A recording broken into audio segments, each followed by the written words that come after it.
우리는 왜 카프카를 읽는가? 아마 문학에 관심이 없는 사람들도 카프카라는 이름을 한 번쯤은 들어보았을 것이다. 사람들은 먹고 사는 것과 아무 관계도 없는 일에 큰 관심을 기울일 때도 있는 법이다. 왜 빵만으로는 살 수 없다는 말이 나왔겠는가? 우리가 살아가는데 문학이나 예술이 직접 해답을 주는 것은 아니다. 그럼에도 예술은 끝없이 인간의 삶 속에 숨쉬고 있고 인간의 정신적인 삶을 이끌어왔다.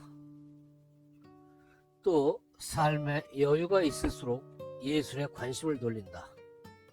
우리는 왜 소설을 읽는가? 사건이 일어날 때 구경꾼이 있고 연극이나 영화, 전시회에 관객이, 음악에 청중이 있듯이 이야기에는 청취자가 있고 문학에는 독자가 있기 마련이다. 소설은 독자를 있을 수 있는 가능성의 세계로 이끌어 다양한 삶을 경험하게 하고 등장인물의 감정이입을 하게 만들어서 독자의 공감 능력을 키워주며 타인과의 관계에 깊이를 더해준다.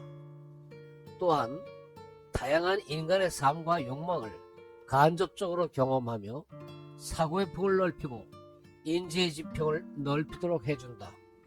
무엇보다 인간이 몸담고 살아가는 세계와 더 밀접한 호흡을 하게 해주고 그 의미를 성찰하는 기회를 제공한다. 예술이나 문학은 인간이 무엇 때문에 사는가, 우리는 어디로 가는가와 같은 근본적인 물음을 예술적 표현을 통해 또 가능한 세계의 인물들을 통해 던지기 때문에 독자나 관객을 생각하는 갈대로 만들어준다. 정치, 경제적 현실과 예술은 직접적인 관련이 없는 것처럼 보일 때가 있다. 그 속에 현실이 보이지 않기 때문이다. 예술은 현실을 반영하지만 앞서가는 방식으로 현실을 이끌어줄 때가 있다. 이때는 현실의 삶과 무관하게 비친다. 과거의 역사에 엄청난 관심을 받거나 역사적으로 큰 자취를 남긴 예술작품 또한 현실과 직접적인 관련을 맺지 않지만 시대를 초월해 인류에게 사랑받는다. 이런 점에서 예술은 시간의 제약을 받지 않는다. 즉 신상품이 중요한 것이 아니며 고전이나 클래식이라는 말이 그렇듯 오랜 시간을 거쳐 많은 사람의 검증을 통과한 작품이 오히려 수용자들에게 더 찬사를 받는다. 고대 그리스의 서사시나 르네상스 시대의 미술작품이 차지한 위상을 보면 이해될 것이다. 그에테는 위대한 문학의 기준으로 세계문학이라는 개념을 제시했는데 이는 세계 민족문학 간의 상호 이해와 교류 네트워크를 의미한다. 여기서 중요한 것은 가장 자국적인 목소리로 다른 민족은 갖지 못한 목소리를 내야 한다는 점이다. 단순히 세계의 문학을 모아놓은 것이 아니라 자신만의 목소리로 자신만의 메시지를 전함으로써 서로 다른 문화를 가진 사람들이 문학을 통해 자기 것을 주고받는 가운데 교양을 쌓으며 무언가 세계에 기여하는 가치를 지닌 것, 바로 이것이 괴테가 말하는 세계 문학이다. 같은 의미에서 최근에 세계적인 화두로 떠오르며 폭발적인 인기를 끄는 한류도 다른 나라에서는 제공하지 못하는 한국적인 색깔로 세계에 이바지하는 바가 있기 때문에 가능하다고 볼 수 있을 것이다. 90년대에 세계화라는 화두가 유행일 때 가장 한국적인 것이 가장 세계적인 것이라는 구호가 있었는데 이 또한 독자성과 보편 타당성의 가치를 말한 것으로서 한류나 BTS의 세계적인 인기와 맥을 같이 한다고 볼 수 있다. 이런 점에서 한류가 지속적인 힘을 갖느냐 여부는 그것이 한국인만의 목소리로 세계에 이바지하느냐, 그것이 관건이라고 할 수 있다.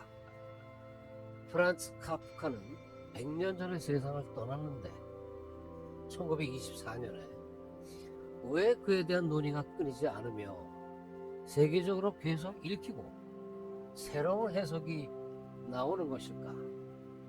영화도 여러 편이나 제작되었다. 카프카는 말할 때 흔히 작가를 위한 작가라는 표현이 나오는데 이것은 자신을 문학 외의 그 어떤 존재일 수도 없다고 규정하며 평생 진리 추구의 일환으로 창작 활동에 매달린 순수한 열정에 대한 찬사라고 볼 수 있다.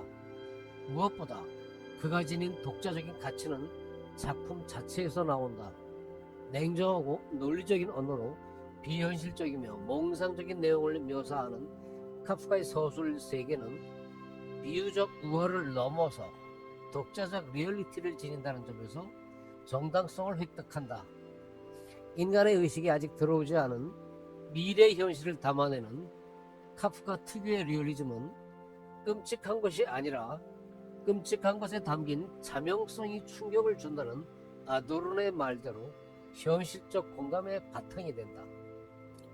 예를 들어 사람이 벌레로 변하는 줄거리는 도저히 이해되지 않지만 변신 이후의 이야기는 평소에는 드러나지 않는 현실 너머의 현실을 적나라하게 노출시킨다.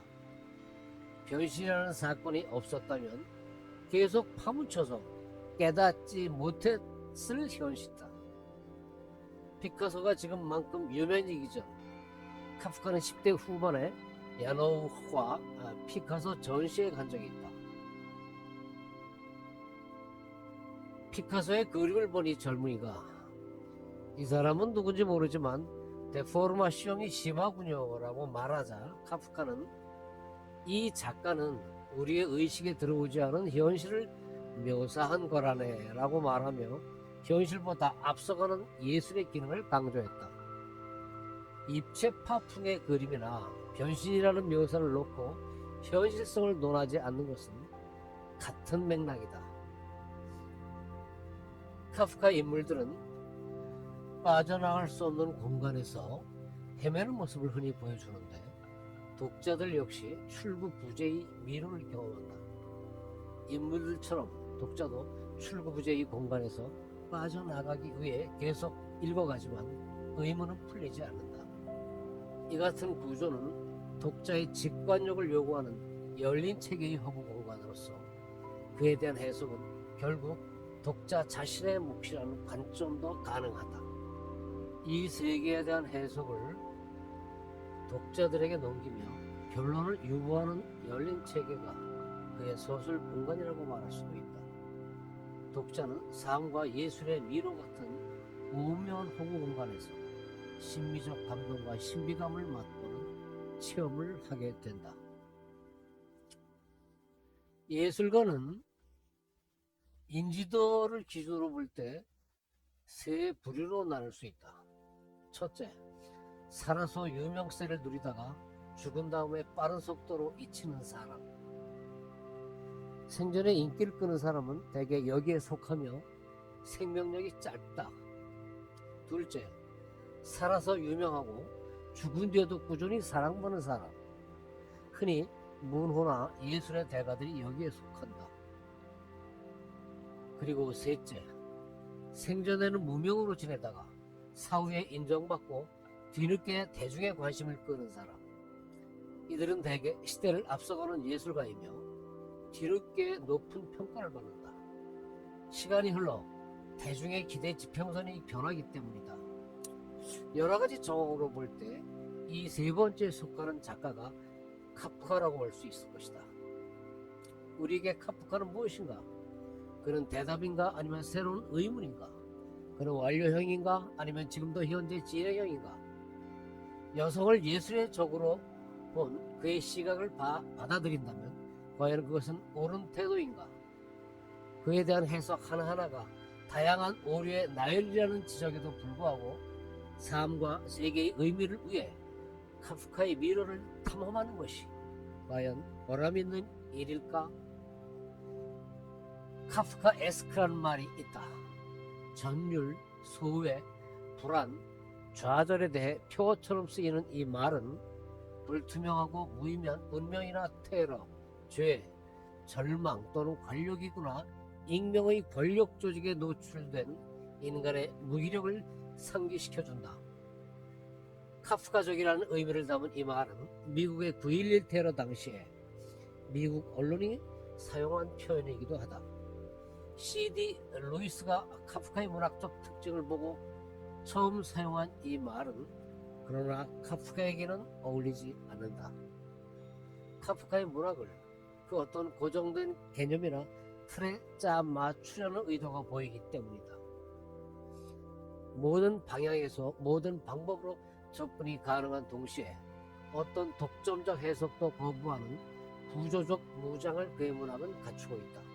이것이야말로 끝없는 새롭게 읽기를 강요하면서도 결코 색이 바래지 않는 문학 본연의 생명력이라 할 수 있고, 동시에 칸트가 말한 무목적의 목적성이 주는 매력이라고도 할 수 있을 것이다. 사회적 가치는 카프카의 관심사가 아니었다. 집안이나 학벌, 재산, 직장, 여자 등 세상을 살아가는 데 본질적인 요소들은 그에게 예술의 방해가 되는 제도권 소속이자 외부 세계의 사물로 인식된다. 철저한 무소속의 아웃사이더가 진정한 예술가의 생존 방식이라는 것을 그는 여실히 보여준다. 그는 오스트리아 지배하의 체코에서 태어났지만 독일어를 모국어로 삼았으며 혈통상으로는 유대인이었다. 그러면서도 다른 유대인들의 과격한 시오니즘과도 일정한 거리를 둠으로써 정통 유대인 세계에서도 벗어나 있었고, 노동자 상해 본국에 근무했지만 노동자가 아니라 글쓰기를 천직으로 삼은 작가였다. 그러나 당대의 문인들과 거의 교류하지 않았고 자기 세계에 갇혀서 글을 썼다. 그렇다고 해서 그가 현실 도피적인 것은 아니었다. 비록 건강상의 이유로 거절되기는 했지만 카프카는 제1차 세계대전에 참전하기 위해 지원했었기 때문이다. 그는 늘 제도권 밖에서 맴돌았다. 아웃사이더의 작가 콜린 윌슨은 어린 나이에 세계의 문학을 두루 섭렵하고 거기서 한 가지 결론을 얻었는데, 그것은 세계적인 대작에 나오는 주인공들이 대부분 아웃사이더라는 사실이었다. 그가 쓴 아웃사이더의 주제는 다름 아니라 주인공들이 느끼는 고립과 고통이 문학적 영감의 근원이라는 것이었다. 카프카야말로 콜린 윌슨이 본 바로 아웃사이더 자체였다고 할 수 있다. 그의 작품에 등장하는 주인공 역시 마찬가지였다. 문제는 그가 완전한 아웃사이더로 머물지도 못했다는 점이다. 밖의 세계는 늘 안의 세계를 동경하는 속성이 있기 때문이다. 보다 정확히 말하면 그는 안과 밖의 경계지대에서 이러지도 저러지도 못하는 망설임의 태도를 견지했다고 말할 수 있을 것이다. 바로 이것이 그의 문학을 내부 세계와 외부 세계의 분열을 규정하는 근거를 마련해주는 배경이며, 동시에 그의 세계를 카프카에스크하게 바라보는 이유이기도 하다. 카프카는 리얼리스트인가? 이것은 환상적인 우화를 냉정하고 논리적인 언어로 구사하는 그의 묘사 방식을 놓고 제기되는 물음이다. 동물의 의인화나 인간의 동물화 또는 꿈과 현실의 결합 같은 소설에서 우리는 사실성을 논할 필요가 없다. 왜냐하면 현대예술의 모든 장르에서 인식하듯이 포스트 모더니즘을 포함해서 복잡하게 뒤얽힌 현대세계의 모습을 담아내는 데 있어 종래의 사실주의적 기법이 더 이상 적절치 않다는 선구적 판단을 카프카가 갖고 있었기 때문이다. 지금 눈에는 보이지 않지만 언젠가는 우리의 현실로 다가올 세계의 형상을 미래와 4차원의 리얼리즘 기법으로 형상화하는 카프카 특유의 허구 세계를 인정하는 한, 또 예술은 고장난 시계처럼 현실보다 앞서간다는 그의 주장을 외면하지 않는 한 우리는 카프카가 제공하는 독자적 그림으로부터 신선한 현실을 경험할 수도 있을 것이다. 이후의 다양한 미적 체험은 독자들 각자의 주관적인 탐험을 통해 개별적으로 이루어질 것이다. 이 영상은 난해하게 인식되는 프란츠 카프카의 문학 세계를 좀 더 이해하기 쉽게 몇몇 특징과 본질적인 문제 중심으로 다듬어 본 것이다. 다시 말해 본격적인 문학 강좌가 아니라 먹고 사는 문제로 문학이나 예술에서 멀어진 대중들에게 힐링의 시간을 제공하려는 의도에서 만든 것이다. 단계적으로 공개될 이 영상이 문학과의 거리를 좁혀주는 조금은 친절한 길잡이가 되었으면 한다. 동시에 카프카에 대해 새로운 혼란을 이야기하는 또 하나의 오류가 되지 않기를 간절히 바란다. 부족한 점에 대해서는 아낌없는 질책을 바란다.